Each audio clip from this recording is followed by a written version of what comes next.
It's Sunday, October 29th, 2023. I don't really have much to say, but this could take a little while. But I don't think it'll go an entire 30 minutes. There's no reason why I have to or think I should. It'll just go until I feel like I've said whatever it is I need to say, which I don't know what that is yet. But it just feels like I need to say something. Something. Poor attempt at humor. But I guess my thoughts that I cannot escape or get away from are news related, because my phone shows me headlines. I won't call them highlights because there's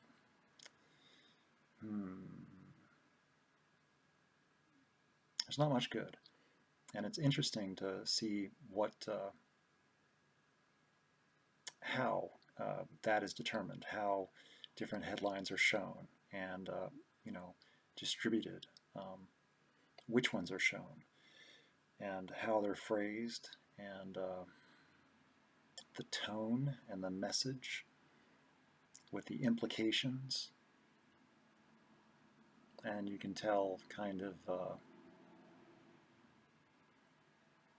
I don't know, it feels biased.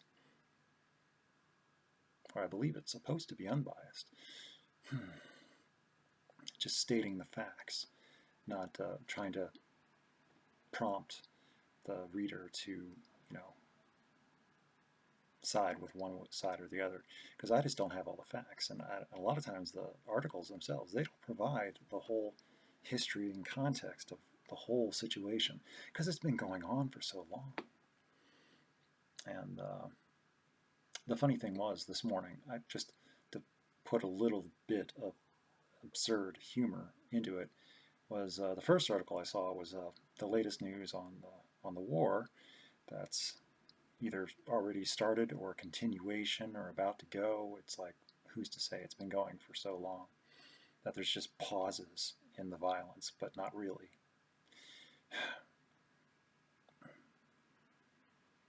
They talk about easing of tensions, but it just seems like it's always tense. Present tense. And past and future. But the absurd humor was that the very next headline I saw that was given to me by my phone, because my phone thought, or the algorithm thought, that I should see it, I should be aware of it, it's very important, was that, what's his name? Matthew Perry has died at the age of 54 from an apparent drowning. And I didn't look at that article either. I just saw the headline. But I thought that was kind of interesting, that those articles were side by side. And as far as like showing up on my phone, it's like equal weight. Like, got one article about a war and the other article about Matthew Perry. And as far as, articles go, it's a 1-to-1 ratio. They were equally weighted, except the Matthew Perry article showed up second. And I don't know, I tried to find some humor in it, but it was stretching. And it feels disrespectful. Probably because it is. And even, you shouldn't take anything really too lightly, as it's all very severe and has unknown, untold ramifications and consequences going forward. Violence begets violence. Hate begets hate. Intolerance begets intolerance. And it's all political and cultural and historical. And, crisis of everything. And it's just sad. And it's going on right now, and I'm not there. And I can't even imagine. I don't want to. I am born in the luxury of not knowing um, what that's like. I mean, I have my own issues and situations that I was born into, and I can't really say, and I don't think it's fair to try to compare or contrast my own anything against uh, what's going on for anyone else, anywhere, really, because everyone's issues matter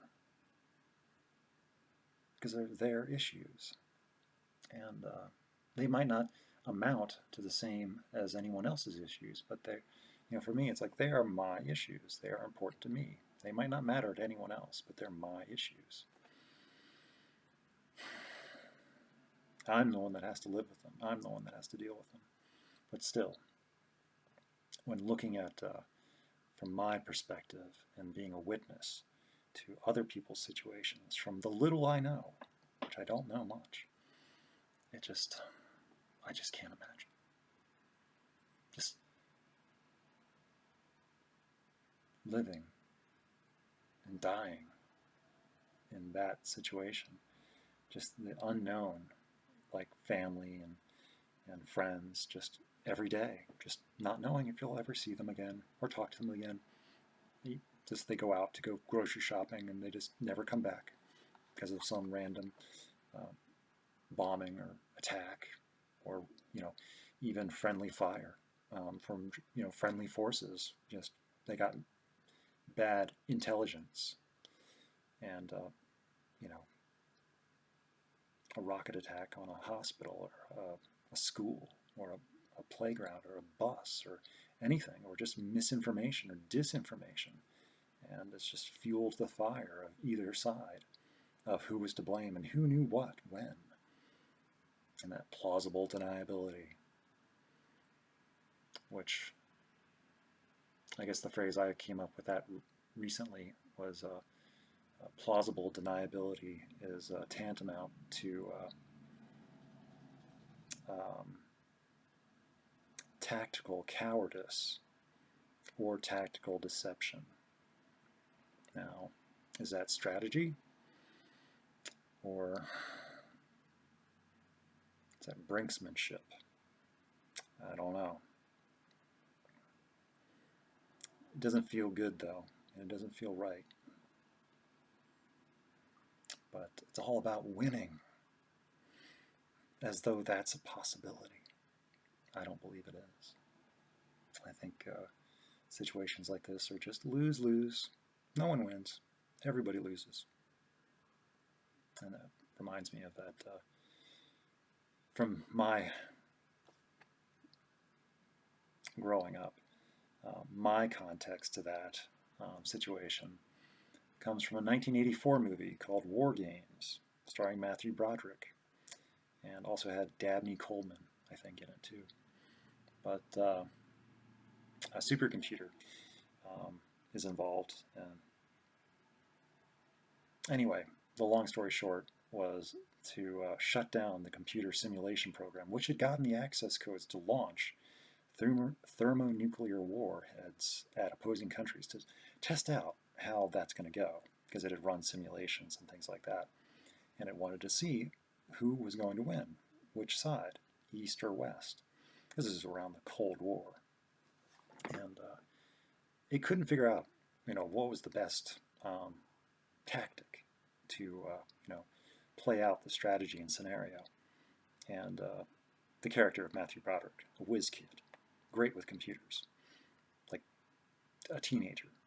And he's over at NORAD, working underneath a bunch of these, people that have all the intelligence and all the research and all the data and everything. But this, kid basically has to teach the supercomputer a little bit of, I won't say ethics, but logic or morality, by showing it a comparison of thermonuclear war being a comparison to trying to win tic-tac-toe. And it switches its scenario testing from trying to figure out different tactics of launching thermonuclear warheads back and forth, between one launch sequence on one side and then detecting it on the other side and beginning a counterstrike and things like that from all sorts of various launch stations across the planet. Back in 1984, to playing games of tic-tac-toe, and one side starts, the other side starts, it just plays out. It just plays out, all the different permutations and configurations, and it's just running at such high speed. And at the same time, it's calculating its final launch authorization code, and it's like on a clock, that if it gets the code, it's going to launch for real. It's got all the simulations, and it's just, just trying to find that last code. And then it can launch real warheads at real targets in real life. But just at the last minute, running those simulations and playing tic-tac-toe, it makes a breakthrough. The computer makes a breakthrough, a revelation, and it shuts itself down. After getting the code, it gets the code to make final launch, and launch all by itself without human activity or authorization. The computer is ready to launch, it has the code, it can do it, and it shuts itself down because the computer realized that there was no way to win. And the only way to win was not to play. And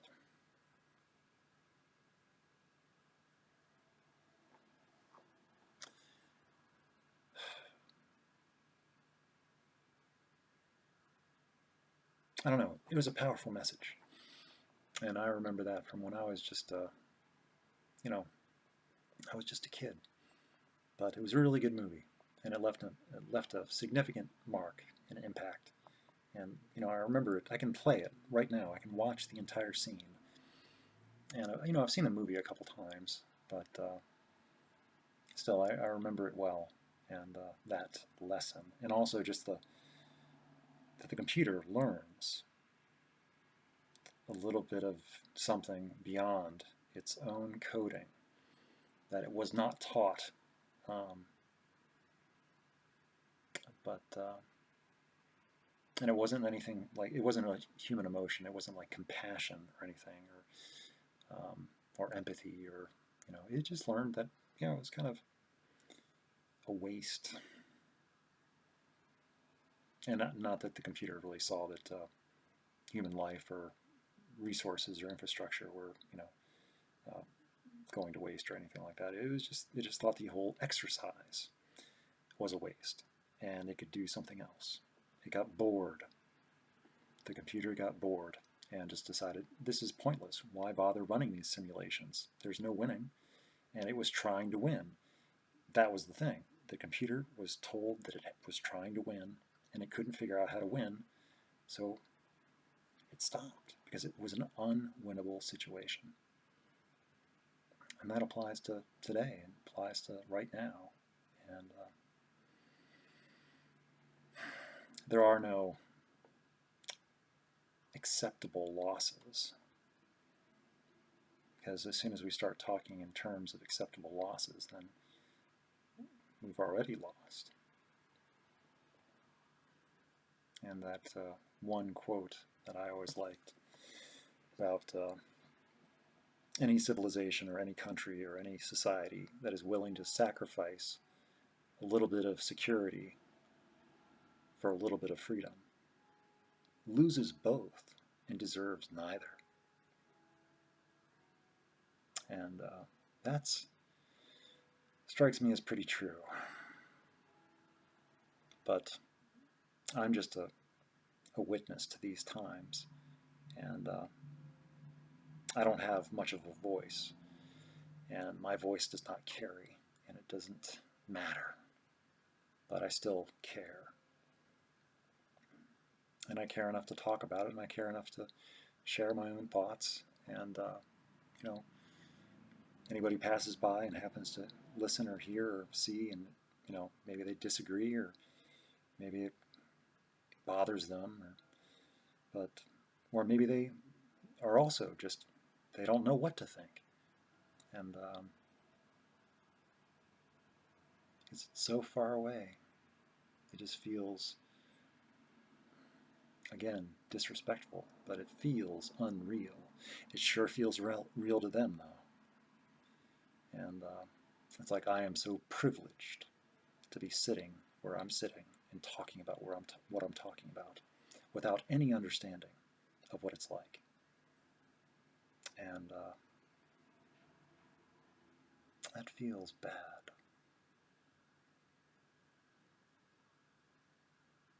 But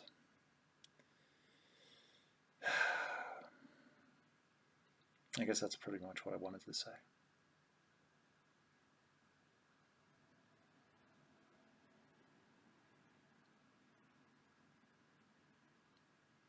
And I hope that anyone that watches this and I hope I didn't offend, and because I really don't know very much about the situation and the history.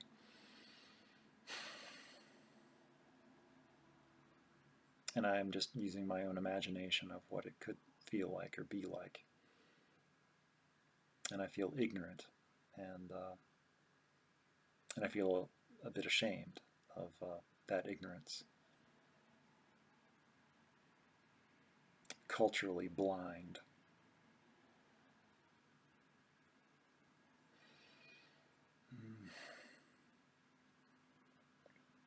But I do what I can do, and I have my limits and the capacity of my understanding. And that's about the best I know how to do at this time. But I have my own campaigns and crusades that I work on in my own little local community. And those I can work on. Those I have some experience, background, and insider knowledge. So, and I don't know exactly what it does or what it might prevent, but it still feels important that I continue to persevere and be present in those situations. And I hesitate to talk about this, but I think I've talked about it before in some of my earlier videos from a while ago, where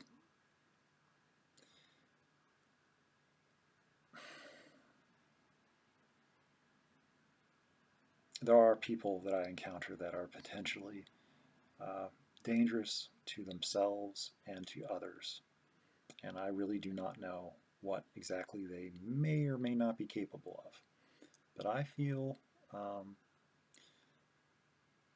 cautious and careful about them. And I worry over their mental state. And it's really not fair of me to talk very much more because I don't know them. I don't know their history.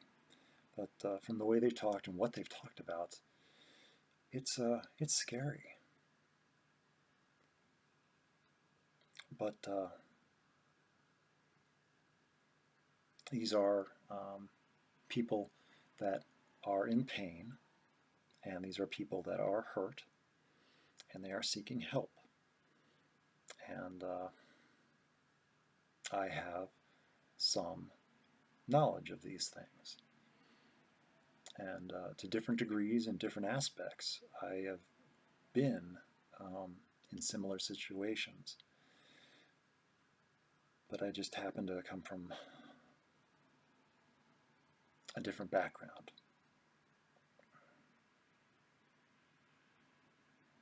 I can't say I know exactly what they feel, but I can relate enough that I make sense to them, and I seem to have some ability to reason and calm and potentially defuse hostilities. But I can't do that if they don't show up.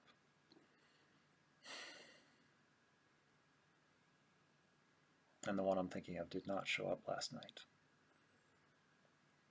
And I remarked that I hope wherever they are, whatever they're doing, they're okay. As they freely admitted some things that I felt uncomfortable with. But in the situation, it was not my place to say anything further, and I cannot get involved, as I am just another person in recovery. And until there's actual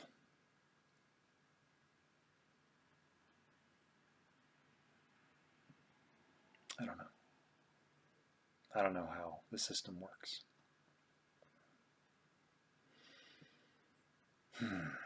But they're already on the radar of other individuals. So it's not just, and I'm just kind of letting my own concerns be known by other people that I do trust and have the ear of. So it's like, because people tend to, as far as I'm aware, people tend to take what I have to say with some authority, though I hesitate to use that word. That it's like, when I have a bad feeling about something, people take it serious, because I'm usually pretty relaxed with people and their behavior and what they say, and just kind of write it off as just people venting steam. But when I hear certain key phrases a few times, too many, and the way that they say them, and the look in their eyes, and their body language, there's something serious there. And I'm a little bit worried. But, and because I usually just, it's like, it'll sort itself out, right? These things always sort themselves out. And I don't have to do anything. I don't have to say anything. But that's not always good. But then I also don't want to attract attention to myself and feel like I put myself at risk. Because I also don't trust my own instincts either all the way. And I might be causing them harm by, reading too much into it. What if my own perception and instinct is flawed? When is my ever... Yeah, like that's never happened before. My perception being flawed, It's like my own reading of reality. I like to think that I can read it pretty well, but no.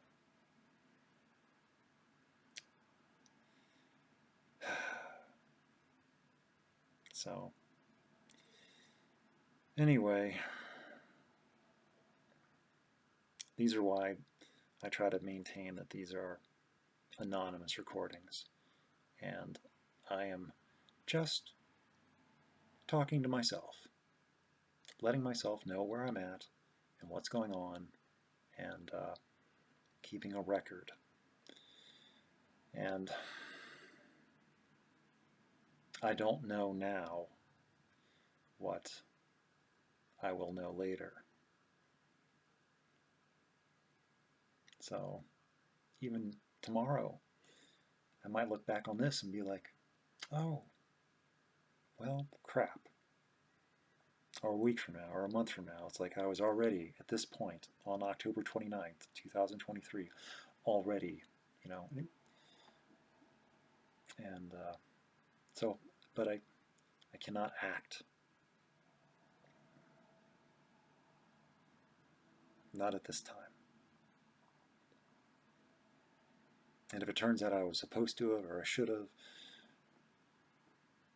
or what, I don't know. I don't know now what I could have done or should have done, or who I would have should have talked to. And I just start going in circles. And then it's not productive, it's not healthy. Because I am not a fortune teller, and I'm not a mind reader either.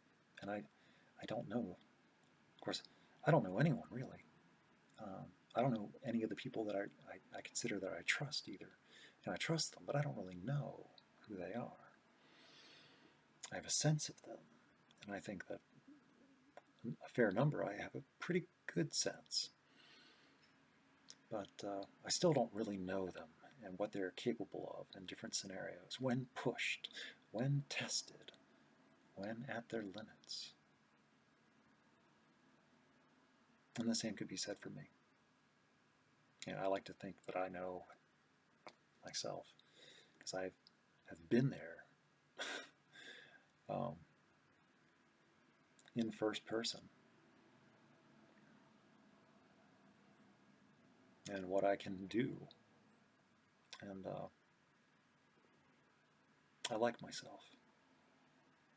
I like myself in those instances when I am challenged, more challenged than just a regular day-to-day, which can be challenging and stressful and overwhelming and,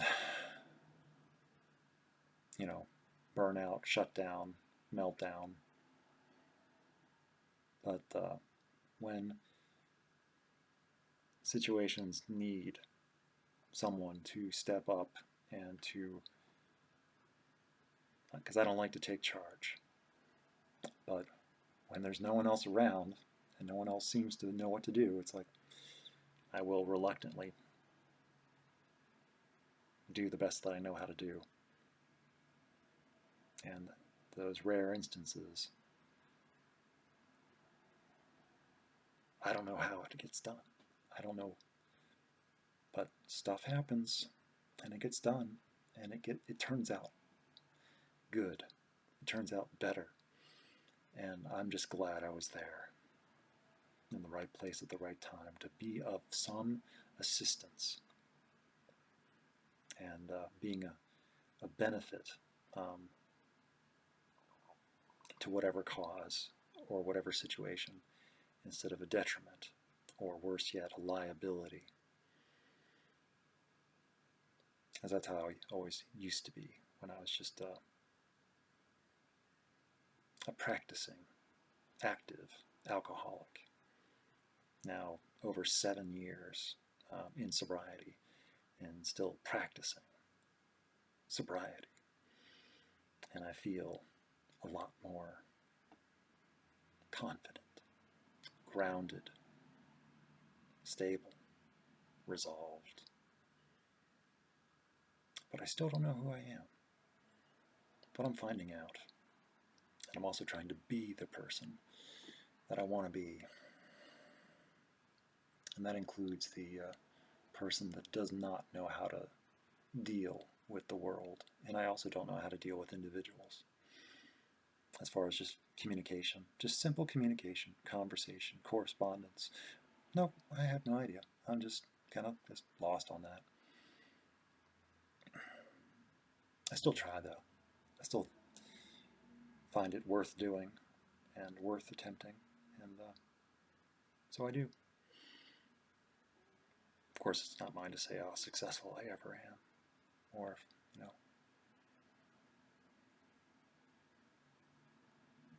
But I like to think that there's a lot more going on than I actually am aware of, and